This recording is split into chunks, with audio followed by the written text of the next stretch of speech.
Hello everyone, it's Cassie here and welcome back for another video here on my YouTube channel. Today we're going to be working with some Simon Hurley Create products. This is the brand new Fresh Cut Flowers. It is a Slimline red rubber background stamp and I'm just in love with it.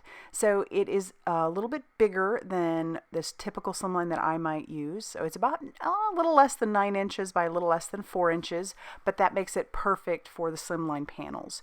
So I have some stark white cardstock. I also have the brand new lovely Lantanas. I'm going to use a sentiment out of there, and then I'm going to put my stamp on its back and ink it up. My panel measures 3.5 inches by 8.5 inches, so this is perfect. I would suggest using some scrap paper, but I didn't have any handy, so I'm just going to rub and end up getting ink all over the darn thing. Thankfully, it's the back, so it really doesn't matter. And there we have it. So now I will start my coloring. I've brought the camera in a little bit closer, and this is sped up double time here. So this is, took me about twice as long to color this, and I'm not going to show you all of the coloring. Now, typically, I would work in small sections, but the colors that I've chosen are not too far away from each other. I'm just using a 2-color blend for most things. So in this case, I'm going to color all of the flowers. I'm just going to go ahead and color them all with that RV09 rather than bringing in my darker shade. When you are going with colors that are far away from each other on the spectrum, then yeah, you might want to work in smaller sections so that your blending is a little bit smoother.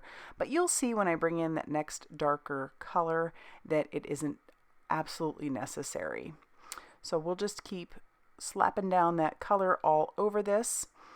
And I am so impressed with how absolutely beautiful this design is for this stamp.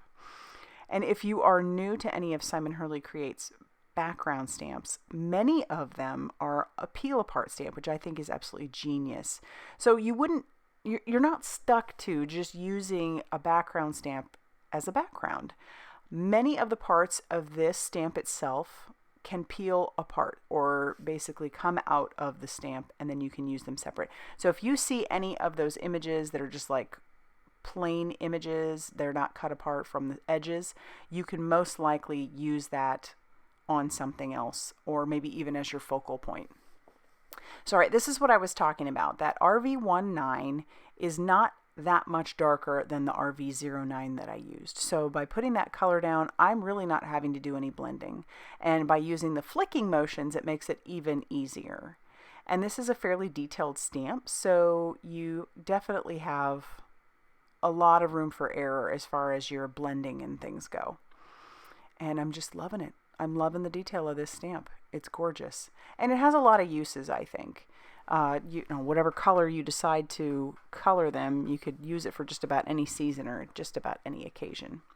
So I'll go through and finish that up, and then we'll come in with our greens. So I've chosen a bright green. We've got YG09, and again, with this color, I'm going to go ahead and put this down first. Now the color that I have chosen as my darker shade is definitely a little bit darker, so I'll come in when the time comes, and I will work in smaller sections when I bring in the darker color. But for now, I'm just going to color all of our green. And here I'll bring in that G19. And you'll see it's definitely a little bit darker. So I'll do a little bit, and then I'm going to bring in that YG09 again and do a little bit of blending. Not a lot, just a little bit, using those flicking motions. Keep in mind this is a background, and so while the eye is definitely, drawn to these images, it isn't going to focus too much on the shadowing or shading, just simply because the stamps themselves are detailed and this is a background. So we'll finish that up. And then the next thing I want to do is bring in my W1 Copic, which is a very light warm gray, and I am going to trace around every one of the images. The reason for this is just to make it pop a little bit more.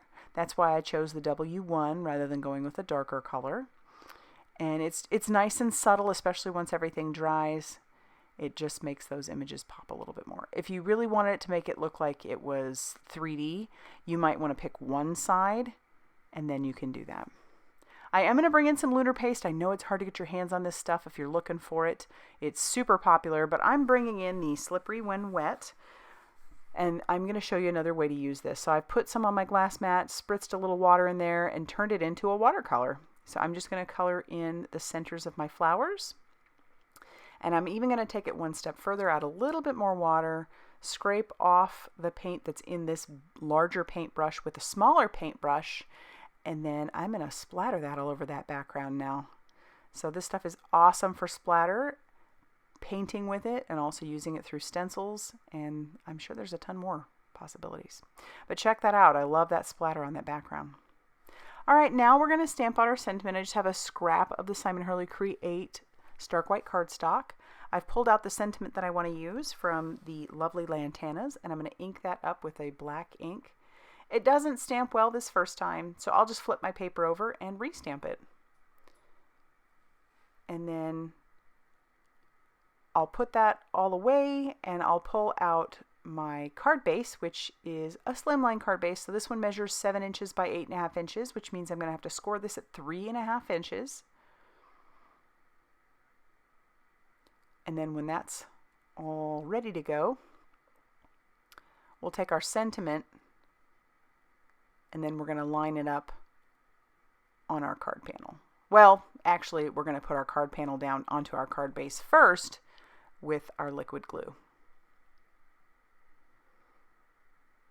And this panel is still a tiny bit wet from some of the splatter, so I'm trying to be careful not to touch the splatter too much, because kind of lazy. I could hit it with a heat tool, but I didn't want to do that.